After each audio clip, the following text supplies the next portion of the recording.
അന്ധകാരത്തിൽ കഴിഞ്ഞിരുന്ന ജനത വലിയ പ്രകാശം കണ്ടു. இருள் சூழ்ந்த பள்ளத்தாக்கில் வாழ்ந்த மக்கள் பேரொளியை கண்டார்கள். ഇനി എല്ലാരും എന്നെ നോക്കിക്കേ. எல்லாரும் ஃபாதரை பாருங்க. മരണത്തിന്റെ നിഴലിലും ഭീതിയിലും വസിച്ചിരുന്നവർക്കായി പ്രകാശത്തിന്റെ ദീപ്തി ഉദയം ചെയ്തു.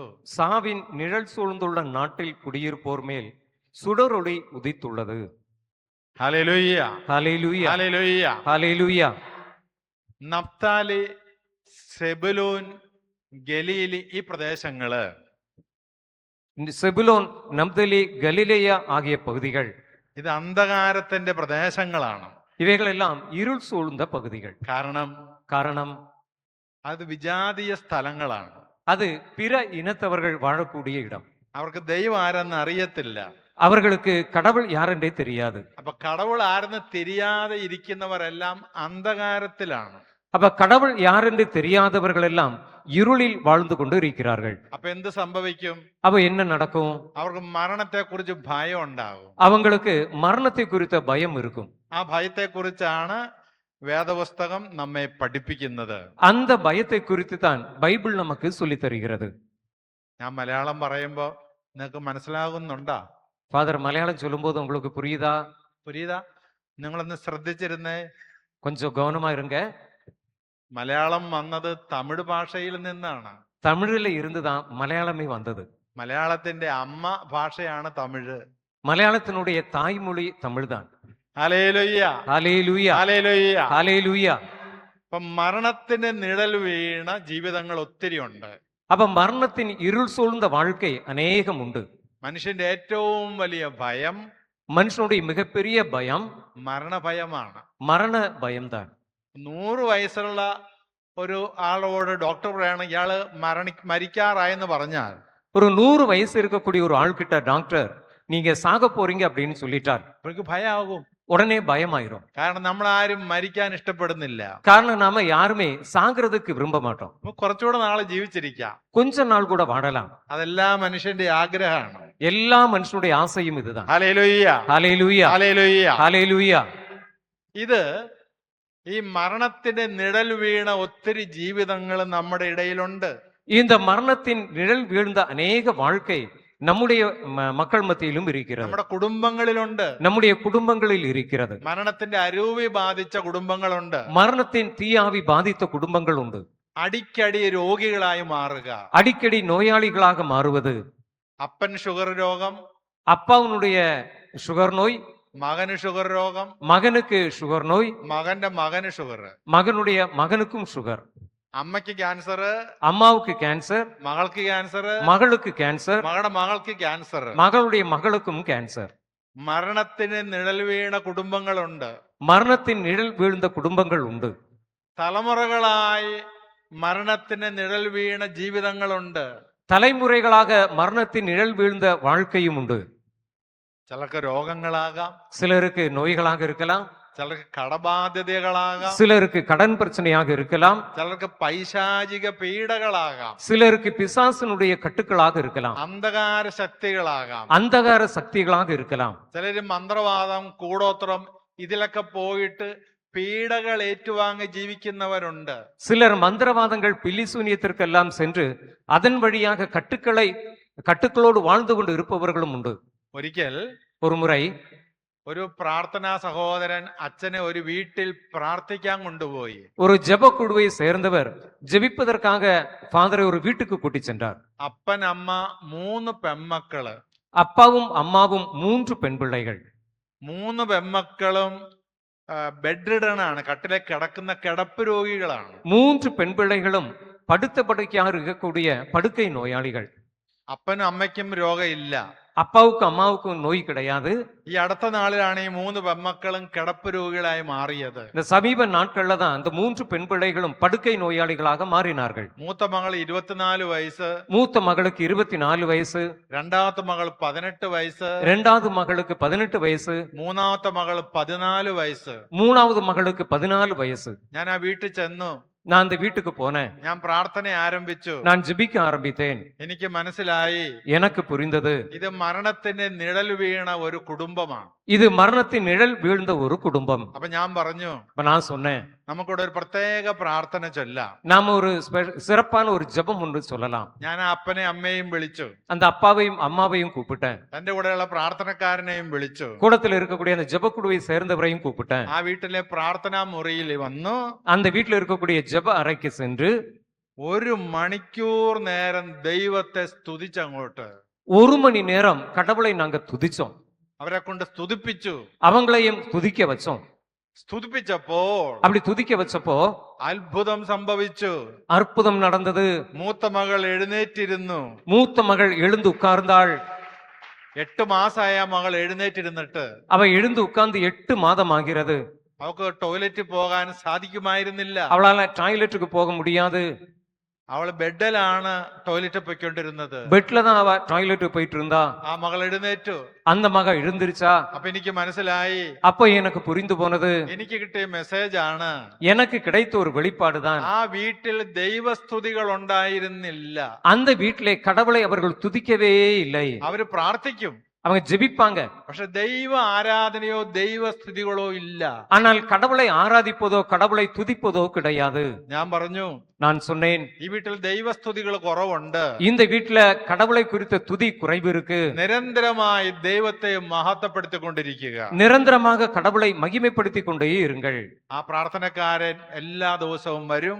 அந்த ஜெபக்குழுவை சேர்ந்த தினமும் வருவார். ആ അപ്പനും അമ്മയും വിളിക്കും. இந்த அப்பாவையும் அம்மாவையும் கூப்பிடுவார். അവർ ഒരുമിച്ചിരുന്ന് മണിക്കൂറുകൾ ദൈവത്തെ സ്തുതിക്കാൻ തുടങ്ങി. அவர் ஒன்றாக சேர்ந்து பல மணி நேரம் ஆண்டவரை துதிக்க ஆரம்பித்தார்கள்.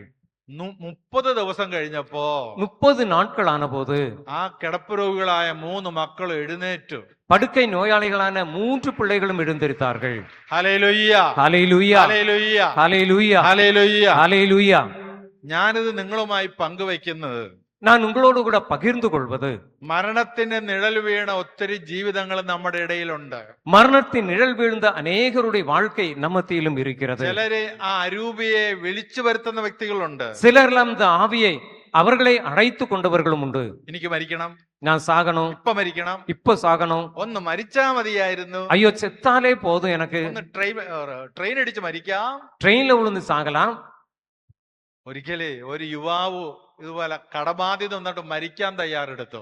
ஒரு முறை ஒரு வாலிப இதே மாதிரி கடன் பிரச்சனையில சாகணும்னு முடிவெடுத்தான். അവൻ എന്ത് ചെയ്യുന്നറിയാമോ? அவன் என்ன செஞ்சான் தெரியுமா? രാത്രി 12 മണിക്ക് நைட் 12 மணிக்கு അവൻ மோட்டார் சைக்கிள் எடுத்து ലൈറ്റ് ഇല്ലാതെ லைட் இல்லாம ഹൈവേ റോഡിൽ ഓടിച്ചു പോയി. ஹைவே ரோட்ல ஓட்டிட்டே போனான். ഏതെങ്കിലും വണ്ടി ഇടിച്ച് മരിക്കാൻ വേണ്ടിയിട്ടാണ്. ஏதாவது வண்டி மோதி சாகிறதுக்காக. 10 കിലോമീറ്റർ ഓടിച്ചിട്ട് ഒരു വണ്ടിയും വന്നില്ല. 10 കിലോമീറ്റർ ஓட்டிட்டு போனா ஒரு வண்டியும் வரல. അവൻ തിരിച്ചു വന്നു. திரும்பி வந்துட்டான். പിന്നെ അവൻ ആ ആഗ്രഹം മാറ്റി. அதுக்கப்புறம் அந்த ஆசையை மாற்றினான். അപ്പൊ മരണത്തിന്റെ അരൂപിയെ വിളിച്ചു വരുത്തുന്ന മക്കളുണ്ട്. அப்படி மரணத்தினுடைய ஆவியை அவர்களை வரவேற்றுக் கொள்ளக்கூடியவர்களும் உண்டு. ഈ നിഴൽ നമ്മുടെ കുടുംബത്തിൽ നിന്ന് മാറണം. இந்த நிழல் நம்முடைய குடும்பத்தை விட்டு மாற வேண்டும். പൂർണ്ണമായും മാറണം. முழுமையாக மாறணும். ഒറ്റ വഴിയേ ഉള്ളൂ. அதற்கு ஒரே ஒரு வழிதான் உண்டு. യേശുക്രിസ്തു. இயேசு கிறிஸ்து അവനാണ് വഴി. அவர்தான் வழி. ഏതാണ് സത്യം? அவர்தான் உண்மை. ഏതാണ് തെറ്റ്? ஏது தவறு? അപ്പൊ യേശുവാണ് സത്യം. இயேசுதான் உண்மை. യേശു അല്ലാത്തതെല്ലാം തെറ്റ്. இயேசு அல்லாதது எல்லாமே தவறு. ഹല്ലേലൂയ, ஹல்லேலூயா, ഹല്ലേലൂയ, ஹல்லேலூயா, ഹല്ലേലൂയ. ஹல்லேலூயா. മരണത്തിന്റെ നിഴൽ വീണ അനേകം ജന്മങ്ങളുണ്ട്. மரணத்தின் நிழல் வீழ்ந்த அநேக ஜென்மங்கள் உண்டு. ഒരിക്കലേ ஒரு முறை ഒരു പോലീസ് ഇൻസ്പെക്ടർ അച്ഛനെ ഫോൺ വിളിച്ച്, ஒரு போலீஸ் இன்ஸ்பெக்டர் ஃபாதருக்கு போன் பண்ணினார். എനിക്ക് അച്ഛൻ്റെ അടുത്ത് ഒരു കൗൺസിലിങ്ങിന് വരണം. ஃபாதர் கிட்ட ஒரு கவுன்சிலிங்காக வரணும். ഞാൻ പറഞ്ഞു വരാൻ പറഞ്ഞു. நான் சொன்ன வரதுக்கு சொன்னேன். അദ്ദേഹത്തിന്റെ പ്രശ്നം, அவருடைய பிரச்சனை, അദ്ദേഹത്തിന് 2 പെൺമക്കളാ ഉള്ളത്. அவருக்கு 2 பெண் பிள்ளைகள் இருக்காங்க. മൂത്ത മകള് 10ാം ക്ലാസ്സിൽ പഠിക്കുന്ന കുട്ടിയാണ്. மூத்த மகள் 10வது படிக்கக்கூடியவள். അവൾക്കൊരു മൊബൈൽ ഫോൺ വാങ്ങിച്ചു കൊടുത്ത പിതാവ് அவளுக்கு ஒரு மொபைல் போன் இந்த தந்தை வாங்கி கொடுத்தார். പഠനത്തിന് സഹായമാകട്ടെ എന്ന് അവൾ ചോദിച്ചപ്പോൾ ആ പിതാവ് ചെയ്തതാണ്. படிப்புக்கு உதவியாக இருக்கட்டும்னு சொல்லி மகா கேட்ட உடனே இந்த அப்பா செஞ்சது. ഏതാനും ദിവസങ്ങൾ കഴിഞ്ഞപ്പോ, கொஞ்ச நாட்கள் ஆன போது ഇവിടെ ജീവിതത്തിൽ ചില മാറ്റങ്ങൾ സംഭവിക്കാൻ തുടങ്ങി. இவளுடைய வாழ்க்கையில சில மாற்றங்கள் எல்லாம் நிகழ்ந்தது. ഇവള് രാത്രി ഉറങ്ങത്തില്ല. நைட்டு தூங்குறது கிடையாது. അവക്കൊരു മുറിയുണ്ട്. அவளுக்கு தனியா ரூம் இருக்கு. ആ മുറി അടച്ചിരുന്ന് அந்த ரூமை பூட்டிட்டு உள்ள இருந்து അപ്പനും അമ്മയും ഉറങ്ങുമ്പോ அப்பாவும் அம்மாவும் தூங்கும் போது ഇവൾ ഒരു തെറ്റായ ഒരു സ്നേഹബന്ധം സ്ഥാപിച്ചെടുത്തു. இவள் தவறான ஒரு உறவை உருவாக்கி கொண்டாள். ഒരു യുവാവുമായി മൊബൈലിൽ കൂടി ചാറ്റ് ചെയ്യാൻ തുടങ്ങി. ஒரு வாலிப பையனோடு கூட மொபைல் வழியாக சாட்டிங் பண்ண ஆரம்பிச்சா. ഇവക്ക് രാത്രി ഉറക്കമില്ലാണ്ടായി. நைட்டு தூக்கம் இல்லாம போச்சு. അവള് കിടന്നുറങ്ങണത് വെളുപ്പിന് 5 മണിക്കൊക്കെയാണ്. அவ தூங்குறதெல்லாம் விடிய காலத்துல 5 மணிக்கு தான். അപ്പൻ പോലീസ് ഇൻസ്പെക്ടറാണ്. அப்பா போலீஸ் இன்ஸ்பெக்டர். അപ്പൻ ഇത് മനസ്സിലായി. அப்பாவுக்கு இது புரிந்தது. അപ്പൻ ആ മൊബൈൽ ഫോൺ പിടിച്ചു വാങ്ങിച്ചു. அந்த அப்பா அந்த மொபைல் போன் அவர்கிட்ட இருந்து வாங்கிட்டார். ഇനി നീ മൊബൈൽ ഇനി കാണണ്ട. இனி நீ மொபைல் பார்க்க வேண்டாம். ഈ മകള് ശാഠ്യം പിടിച്ചു. இந்த மக பிடிவாதம் பிடிச்சா. എനിക്ക് മൊബൈൽ വേണം, നിർബന്ധം. எனக்கு കண்டிപ്പാ മൊബൈൽ വേணும். ഇല്ലെങ്കിൽ ഞാൻ ആത്മഹത്യ ചെയ്യും. இல்லன்னா நான் தற்கொலை செய்வேன். ഇവൾ എന്ത് ചെയ്യുന്നറിയാമോ? என்ன செஞ்சா தெரியுமா? അവളുടെ കയ്യിൽ അവൾ കത്തി കൊണ്ട് ഞരമ്പ് മുറിച്ചു. அவ கையில கத்திய வச்ச நரம்ப வெட்டிட்டா. ബാത്റൂമിൽ കയറിയിട്ട് മണിക്കൂർ കഴിഞ്ഞ് 1 മണിക്കൂർ കഴിഞ്ഞിട്ടും പുറത്തിറങ്ങിയില്ല. பாத்ரூம்குள்ள போய் 1 மணி நேரத்துக்கு மேலாச்சு வெளியில வரல. അപകടം മനസ്സിലാക്കി ஆபத்து என்னன்னு புரிந்து கொண்டு ഈ അപ്പൻ ബലമായി വാതിൽ തുറന്നപ്പോ இந்த அப்பா வலுக்கட்டாயமா வாതിல உடைச்சு உள்ள போனப்போ ഇവിടെ കൈ കൂടി രക്തം ഒഴുകിക്കൊണ്ടിരിക്കുകയാണ്. இவ கையில இருந்து ரத்தம் படிஞ்சுகிட்டே இருக்கு. ഇവളെ എടുത്ത് ആശുപത്രി കൊണ്ടുപോയി. இவளை தூக்கி ஆஸ்பத்திரி கொண்டு போனார். ഡോക്ടർമാര് വളരെ സ്നേഹത്തോടെ പെരുമാറി. டாக்டர்ஸ் ரொம்ப அன்போடு கூட நடந்து கொண்டார்கள். ഒരാഴ്ച കഴിഞ്ഞ് ഡിസ്ചാർജ് ചെയ്തു. ஒரு வாரத்துக்கு அப்புறம் டிஸ்சார்ஜும் பண்ணாங்க. 2 ആഴ്ച കഴിഞ്ഞു. 2 வாரமானது. അവൾ വീണ്ടും മൊബൈൽ ഫോണും വേണമെന്ന് വാശി പിടിച്ചു. மறுபடியும் மொபைல் போன் வேணும்னு சொல்லி அடம் பிடிச்சா. ഇടയ്ക്കിടയ്ക്ക് അപ്പനെ ഭീഷണിപ്പെടുത്തും. இடையில அப்பாவை மிரட்டுவா. ഞാൻ ആത്മഹത്യ ചെയ്യും, நான் தற்கொலை செய்வேன், ഞാൻ ആത്മഹത്യ ചെയ്യും. நான் தற்கொலை செய்வேன். എന്നിട്ട് ഇവിടെ 2 കൈയിലും ഞരമ്പ് മുറിച്ചു. கடைசியில 2 கையிலையும் நரம்பு வெட்டுனா. അവസാനം അപ്പം മടുത്തു. கடைசியில இந்த அப்பாவுக்கே போதும் ஆச்சு. അതിനുശേഷം அதன் பின்னர் ഇവക്ക് വീട്ടിൽ നിൽക്കാൻ ആഗ്രഹം ഉണ്ടായില്ല. இவளுக்கு வீட்டுல இருக்கிறதுக்கு ஆசை இல்ல. അപ്പൻ വീടിന്റെ മുൻവശത്ത് കസേരയിട്ട് ഇരിക്കുമ്പോ அப்பா வீட்டுக்கு முன்னாடி சேர் போட்டு உட்கார்ந்திருக்கும் போது ഇവള് இவா രാത്രി 9:30 മണി ഇവള് വീടിന്റെ ഉള്ളിൽ നിന്ന് ഒരു ബാക്ക് ഡ്രോപ്പ് ഇട്ട് അതിനകത്ത് 2 ജോഡി ഡ്രസ്സും വെച്ച് പുറത്തേക്ക് വന്നു. இவ நைட் 2 மணிக்கு ஒரு பேங்க் எடுத்து அதுக்குள்ள 2 ட்ரெஸ்ஸும் வச்சு வீட்டை விட்டு வெளியில வந்துட்டா. അവൾ അപ്പനോട് പറഞ്ഞു, அப்பா கிட்ட சொன்னா, ഞാൻ ഇവിടം വിട്ടു പോകുക, நான் ഇங்க இருந்து போறேன், നീ വരത്തില്ല, இனி வரமாட்டேன். അപ്പൊ അപ്പൻ വളരെ ഈസി ആയിട്ട് അവളെ നോക്കി. அப்ப அப்பா ரொம்ப ஈஸியா அவளை பார்த்தார். എന്നിട്ട് പറഞ്ഞു, அப்புறம் சொன்னார், നീ പോണെങ്കി പൊക്കോ, போறானோ நீ போ, മേലിൽ തിരിച്ച് ഈ വീട്ടിലേക്ക് കാല് കുത്തിയേക്കരുത്. இனி மேலால் இந்த வீட்டுக்கு நீ திரும்பி வரக்கூடாது. ഇവള് പോയില്ല. இவ போகல. ഇവള് വീണ്ടും തിരിച്ച് അകത്തേക്ക് കേറി. மறுபடியும் வீட்டுக்குள்ளே போயிட்டா. എന്നിട്ട് ഇവള് എന്ത് ചെയ്യുന്നറിയാമോ? இவ என்ன செஞ்சா தெரியுமா? അപ്പനെ ഭീഷണിപ്പെടുത്തി அப்பாவை மிரட்டுனா. ഇവള് അമ്മയോട് പറഞ്ഞു, அம்மா கிட்ட சொன்னா, മമ്മി மம்மி, ഡാഡിക്ക് ഒരു പെണ്ണുമായിട്ട് ബന്ധമുണ്ട്. டாடிக்கு வேறொரு பெண்ணோடு ஒரு தொடர்பு இருக்கு. ഡാഡി വർക്ക് ചെയ്യുന്ന പോലീസ് സ്റ്റേഷനിൽ ഒരു ലേഡി പോലീസായിട്ട് നിരന്തരം ഡാഡിക്ക് ബന്ധമുണ്ട്. இந்த டாடி வேலை செய்யக்கூடிய போலீஸ் ஸ்டேஷன்ல இருக்கக்கூடிய ஒரு லேடி போலீஸோடு கூட டாடிக்கு ஒரு உறவு இருக்கு. സ്വന്തം അപ്പനും അമ്മയും തമ്മിൽ വേർതിരിക്കാൻ അവൾ ശ്രമിച്ചു. சொந்த அப்பாவையும் அம்மாவையும் பிரிக்கிறதுக்கு முயற்சி பண்ணுனா. പക്ഷെ ആ ഭാര്യ ഒരിക്കൽ അത് വിശ്വസിച്ചില്ല. ஆனால் இந்த மனைவி ஒருபோதும் அதை நம்பவில்லை. അങ്ങനെ ഹൃദയം വേദനിച്ചിരിക്കുമ്പോഴാണ് அப்படி இருக்கக்கூடிய சூழ்நிலையில் தான் ഈ പോലീസ് ഇൻസ്പെക്ടർ എന്നെ വിളിക്കുന്നത്. இந்த போலீஸ் இன்ஸ்பெக்டர் என்னைய கூப்பிட்டார். അവള് വന്നു, அவளும் வந்தா. പോലീസ് വന്നു, அந்த போலீஸ் வந்தார். ഞാൻ കുറെ ഉപദേശങ്ങളെല്ലാം കൊടുത്തു. நான் கொஞ்சம் உபதேசங்கள் எல்லாம் கொடுத்தேன். മനസ്സൊക്കെ ശാന്തായി, மனசெல்லாம் கொஞ்சம் அமைதியாச்சு. ഞാൻ പറഞ്ഞു, എനിക്ക് ആ മകളോടൊന്ന് സംസാരിക്കണം. நான் சொன்ன அந்த மகா கிட்ட கொஞ்சம் பேசணும். അവള് ഉടനെ ഫോൺ ഞാന് അവിടെ അമ്മയുടെ കയ്യിൽ ഫോൺ ഉണ്ട്, അവളുമായിട്ട് സംസാരിക്കെന്ന് പറഞ്ഞു. இப்ப நான் இந்த இடத்துல இருந்து அவளுடைய அம்மா கிட்ட போன் இருக்கு, அதுல பேசணும்னு சொன்னார். ഞാൻ വിളിച്ചു, അവൾ വന്നു. நானும் கூப்பிட்டேன், அவளும் வந்தா. അവളോട് ചില കാര്യങ്ങൾ ചോദിച്ചു. அவகிட்ட சில காரியங்களை எல்லாம் கேட்டேன். ഞാൻ പറഞ്ഞു, நான் சொன்னேன், നിന്റെ ഈ അഡിക്ഷൻ, ഈ മൊബൈൽ ഫോണുമായിട്ടുള്ള ഈ അഡിക്ഷൻ ഇതൊരു പാപമാണ്. நீ இந்த மொபைலுக்கு அடிமைப்பட்டு கிடப்பது ஒரு பாவம்.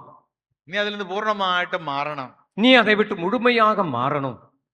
നിനക്കൊരു വിടുതൽ ആവശ്യമാണ്. உனக்கு ஒரு விடுதலை தேவை. നീ ഇത്ര ചെറുപ്പത്തിലെ നിന്റെ ലൈഫ് നീ നശിപ്പിക്കരുത്. இந்த வாலிப நாட்களை உன்னுடைய வாழ்க்கை நீ வீணாக்கி கொள்ளக்கூடாது. നിന്റെ അപ്പനും നാട്ടിലും പോലീസ് ഡിപ്പാർട്ട്മെന്റിലൊക്കെ വലിയ വിലയൊക്കെയുള്ള മനുഷ്യനാണ്. உன்னுடைய அப்பா இந்த ஊர்லயும் போலீஸ் டிபார்ட்மெண்ட் எல்லாம் நல்ல மரியாதை இருக்கக்கூடிய ஒரு நபர். ഞാൻ പറഞ്ഞു ഞാൻ നിനക്ക് വേണ്ടി ഒന്ന് പ്രാർത്ഥിക്കാൻ പോയി. நான் சொன்னேன், உனக்காக நான் ஜெபிக்க போறேன். മുട്ടുകുത്ത്. முழந்தாளிட்டு അവള് മുട്ടുകുത്ത് നിന്നു. அவளும் முழந்தாளில் நின்றாள். ഞാനൊരു ഡെലിവറൻസ് പ്രയരെല്ലാം നടത്തി. நான் ஒரு விடுதலை ஜெபம் எல்லாம் செய்தேன். അവൾ ഉരുണ്ട് താഴെ വീണു. அவ உருண்டு கீழே விழுந்தா. ഞാൻ ഹോളി വാട്ടറൊക്കെ തളിച്ച് நான் தீர்த்தம் எல்லாம் தெளித்தேன். കുറച്ചു കഴിഞ്ഞ് അവള് ഉറക്കം വിട്ട് എഴുന്നേറ്റ് വന്ന പോലെ എഴുന്നേറ്റ് വന്നു. கொஞ்ச நேரத்துல தூக்கத்திலிருந்து எழுந்திருக்கிற மாதிரி அவ எந்திரிச்சு வந்தா. അവൾ എന്നോട് മാപ്പ് ചോദിച്ചു. அவ என்கிட்ட மன்னிப்பு கேட்டா. അവിടെ അപ്പനോട് മാപ്പ് ചോദിച്ചു. அப்பா கிட்டையும் மன்னிப்பு கேட்டா. എന്നിട്ട് അവള് പറഞ്ഞു അവക്കൊന്ന് കുമ്പസാരിക്കണമെന്ന് പറഞ്ഞു. அவ சொன்னா நான் ஒரு பாவ சங்கீர்த்தனம் செய்யணும். അവൾ കുമ്പസാരിച്ചു. அப்படி பாவ சங்கீர்த்தனம் செய்தாள். അവളൊരു പുതിയ ഒരു കൊട്ടിയായി എന്റെ മുറിയിൽ നിന്ന് മാറി. புதிய ஒரு பெண் பிள்ளையாக என்னுடைய அறையை விட்டு வெளியே ഒരു சென்றாள். ഡെലിവറൻസ് പ്രയർ ആണ്. ஒரு விடுதலை ஜெபம். നമുക്ക് നമ്മുടെ കുടുംബത്തിൽ ഇത് എപ്പോഴും ആവശ്യമാണ്. நமக்கும் நம்முடைய குடும்பத்திற்கும் இது எப்போதும் தேவை. അത് നിനക്ക് വേണം, அது உங்களுக்கும் வேணும், ഉന്നുടെ മനവിക്ക് വേണം, உங்க மனைவிக்கு வேணும், ഉന്നുടെ മക്കൾക്ക് വേണം. உங்க பிள்ளைகளுக்கு வேணும். ഈ പൈശാചിക പീഡകളിലെ ഭാരം ചുമന്ന് നമ്മൾ ജീവിക്കരുത്. இந்த பிசாசுடைய கட்டுக்களையும் சுமந்து கொண்டு நாம வாழக்கூடாது. മരണത്തിന്റെ നിഴൽ മാറ്റി மரணத்தின் நிழலை மாற்றி ദൈവദൂതന്മാരുടെ നിഴൽ വരട്ടെ. ஆண்டவருடைய தூதர்களின் நிழல் நம்மிலே வரட்டும். ദൈവദൂതന്മാരുടെ നിഴൽ നിന്റെ മേൽ പതിക്കട്ടെ. ஆண்டவருடைய தூதர்களின் நிழல் உங்கள் மீது பதியட்டும். ജീവിക്കാൻ പഠിക്കുക. வாழ கற்றுக்கொள்ளுங்கள். അഭിഷേകത്തോടെ ജീവിക്കുക. அபிஷேகத்தோடு வாழுங்கள். ഈ അഡിക്ഷൻസ് അത് ഏതുമാകാം. அந்த அடிமைத்தனம் அது எதுவாக இருக்கட்டும். മദ്യം ഒരു അഡിക്ഷനാണ്. மதுபானம் ஒரு அடிமைத்தனம். ചീട്ടുകളി ഒരു അഡിക്ഷനാണ്. சீட்டு விளையாடுவது ஒரு அடிமைத்தனம். സ്വയംഭോഗം സ്വർഗഭോഗം ഇതൊക്കെ അഡിക്ഷനാണ്. ஓரின சேர்க்கை, சுய இன்பம் இதெல்லாம் ஒரு அடிமைத்தனம். വ്യഭിചാരം ഒരു അഡിക്ഷനാണ്. விபச்சாரம் ஒரு அடிமைத்தனம். ഈ തിന്മയുടെ കെട്ട് മാറണം. இந்த தீமையின் கட்டுக்கள் மாறணும்.